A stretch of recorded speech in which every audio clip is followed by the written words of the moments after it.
students, I hope your preparation is going good. If not, don't worry. Sri Gurukula is here to help you. And I am Anmol Yadav.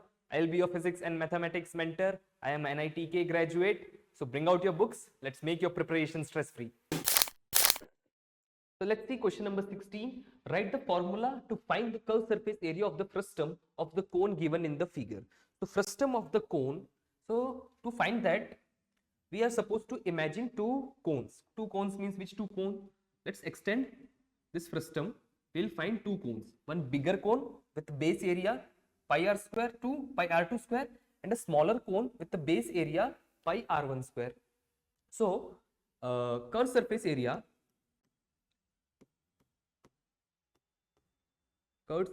of frustum will be equals to curved surface area of this bigger cone, curved surface area of larger cone,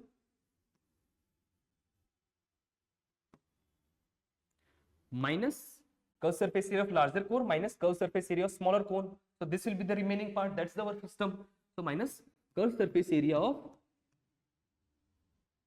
smaller cone, and curved surface area of cone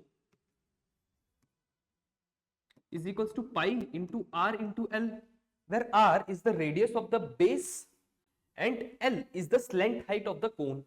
So if this bigger cone, for this bigger cone, if slant height is L1 and let's suppose it is L2 for bigger cone, and for smaller cone it is L1.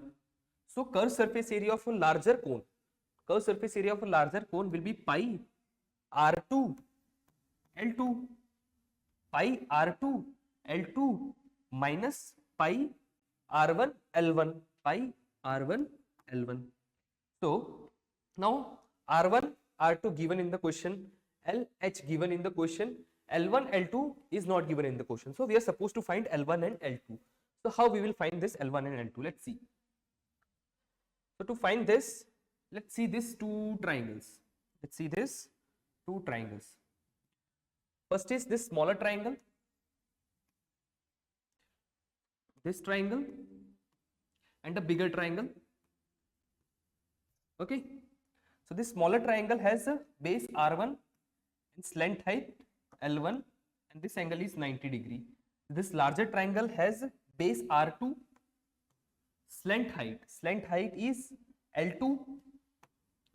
Okay, and this angle is 90 degree. So these two angles are 90 degree, and then both the triangle, this angle is common. See, this angle is same for both of the triangles. So 1, 2, if two angles are same, then third angle will also be same. If all three angles are same in two triangles, those two triangles will be a similar triangles. So if these two triangles are similar, there is one condition. If for a similar triangles, their ratio will always be in proportion. That means R1 by R2 will be equals to L1 by L2. And from here we can see that L2 is nothing but L1 plus L. L2 is equals to L1 plus L. Now let's use this relation to find L1 and L2. So R1 by R2 is equals to L1 divided by, instead of L2 I am writing L1 plus L. So let's calculate it. R1 L1 plus R1 L is equals to R2 L1. L1 is equals to R1 L divided by R2 minus R1. So this is the formula for L1, and let's put L1 here, we will find L2. So L2 is equals to R1 L divided by R2 minus R1 plus L. So from here if we will calculate, we will find L2 is equals to R2L divided by R2 minus R1. So now we have L1 and L2. Let's put this value in this formula, and we will find curved surface area of the frustum. So this is equals to pi R2 L2. L2 is R2L divided by R2 minus R1 minus pi R1 into L1. L1 is R1 L divided by R2 minus R1. So pi L is common. So pi L is common. R2 square minus R1 square divided by R2 minus R1. So a square minus b square, it is a minus b into a plus b.